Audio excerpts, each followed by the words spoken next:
बंगाल में मची चीख पुकार, नहीं चाहिए निर्मम सरकार। यहां मुर्शिदाबाद में जो कुछ हुआ, मालदा में जो कुछ हुआ, वो यहां की सरकार की निर्ममता का उदाहरण है। दंगों में गरीब माताओं बहनों की जीवन भर की पूंजी राख कर दी गई। तुष्टीकरण के नाम पर गुंडागिर्दी को खुली छूट दे दी गई। बंगाल की जनता पर हो रहे इन अत्याचारों से यहां की निर्मम सरकार को कोई फर्क नहीं पड़ता। साथियों, ये समय पश्चिम बंगाल के लिए बहुत अहम है। ऐसे में पश्चिम बंगाल के हर नौजवान पर, आप सब पर बहुत बड़ा दायित्व है। आप सबने मिलकर के बंगाल का भविष्य तय करना है। आज पश्चिम बंगाल एक साथ कई संकटों से घिरा हुआ है। एक संकट समाज में फैली हिंसा और अराजकता का है। दूसरा संकट माताओं बहनों की असुरक्षा का है, उन पर हो रहे जघन्य अपराधों का है। तीसरा संकट नौजवानों में फैल रही घोर निराशा का है, बेतहाशा बेरोजगारी का है। चौथा संकट घनघोर करप्शन का है।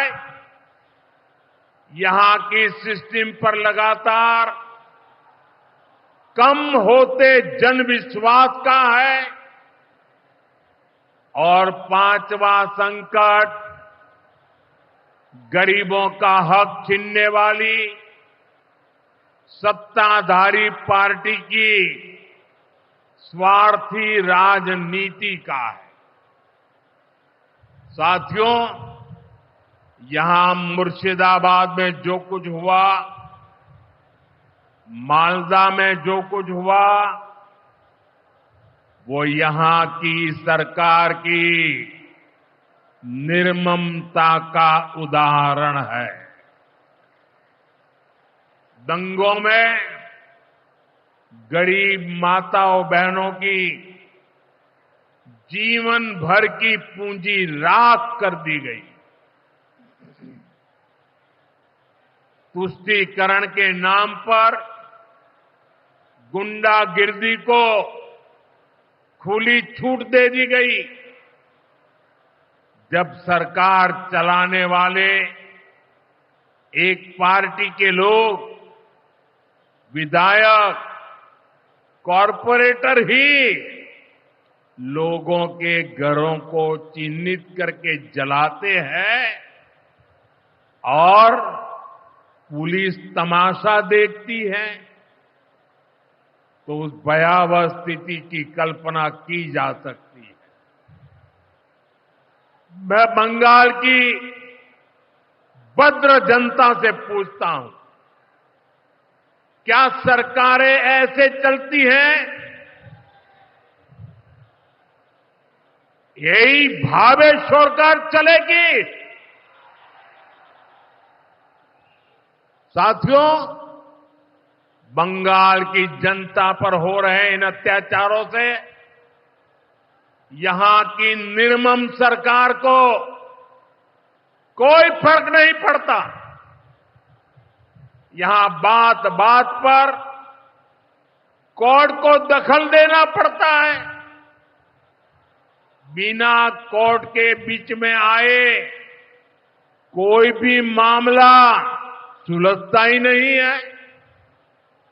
बंगाल की जनता को अब टीएमसी सरकार के सिस्टम पर भरोसा नहीं है। यहां की जनता के पास अब सिर्फ कोर्ट का आसरा ही है। इसलिए पूरा बंगाल कह रहा है, बंगाल में मची चीख पुकार, नहीं चाहिए निर्मम सरकार। बांग्लार चित्कार लागबे ना निर्मम सरकार।